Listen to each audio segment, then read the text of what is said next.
David Nussbaum, thank you very much for joining us on Green Talk. May I first congratulate you on becoming CEO of WWF-UK. Thank you very much. Why was it a post that you were very keen to take up? Well, I've long had an interest in the state of our world, both human society and the natural world. And this is an organisation which is dealing with one of the really big global challenges, which is about how do we build a future in which people live in harmony with the natural world. And I found that an enormously appealing challenge to get involved in. What are WWF-UK's primary goals, considering the growing environmental problems we face today? Well, we're all more conscious of those growing environmental problems, and climate change probably is currently top of the list in most people's mind. So we're targeting the climate change bill that the government has said it's going to introduce. And we're very encouraged by that, but there are a couple of things we're concerned about. The first is the targets that we set. The government's currently talking about targets of at least 60% reductions in the UK's CO2 emissions by 2050. That the latest science suggests that it needs to be 80%. And that's confirmed by an all-party parliamentary committee who are recognising that 60% target's out of date. The second thing is there's a marine bill, which all the parties support, that we need a bill to sort out what's happening around all our coasts. But the government seems to be dawdling a bit, so we're a bit concerned about that, and we want to encourage them to hurry up and get a move on and get this bill on the statute book so that we can manage the resources of our seas and coasts much better in future. How does the UK government help or inhibit your campaigns? Well, a lot of what our government does is very positive, and the UK's got quite a leading position internationally on quite a number of environmental points.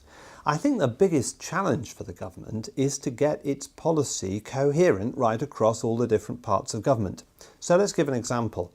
At the moment, the government's got a target for zero carbon homes by 2016. And one of the government departments is working on that with a definition of what that means to have a zero carbon home so that we can meet the target. At the same time, the Treasury has got another definition of zero carbon homes because that'll affect stamp duty. Now the definitions aren't the same. Well, why not? That's very confusing. Government needs to get its act together between different departments, all to be pulling in the same direction in terms of policy. What role do you feel NGOs have in educating the public and bringing about real change?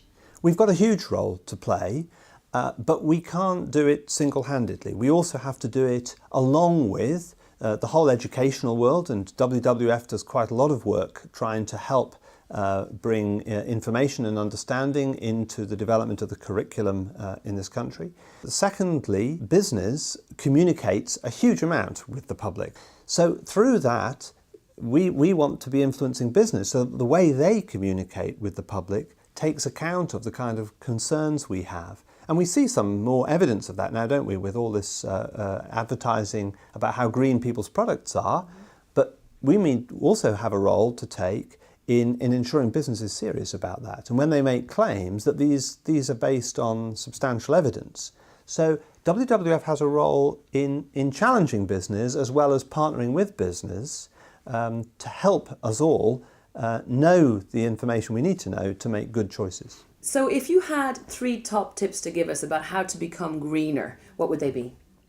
Well, there are 3 areas of our lives which contribute most to our impact on the planet, and those are transport, housing and food.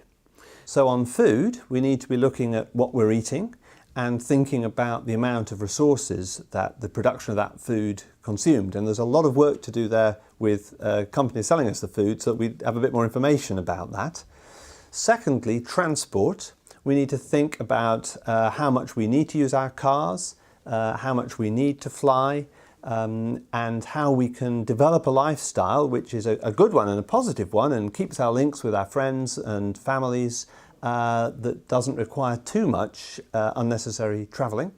And thirdly, our homes. And in a way, that's one of the easiest ones to deal with. If we switch things off, if we have good insulation in our lofts, if we have them, and the walls, that can make quite a lot of difference to our energy consumption, and in addition to that, it saves us money. So that's another attraction for living a more green lifestyle. So transport, food and homes would be the three things that we should think about. What can each of us do to make a step in the right direction? Well, David, thank you so much for chatting to us on Green Talk. It's been a pleasure. Thank you.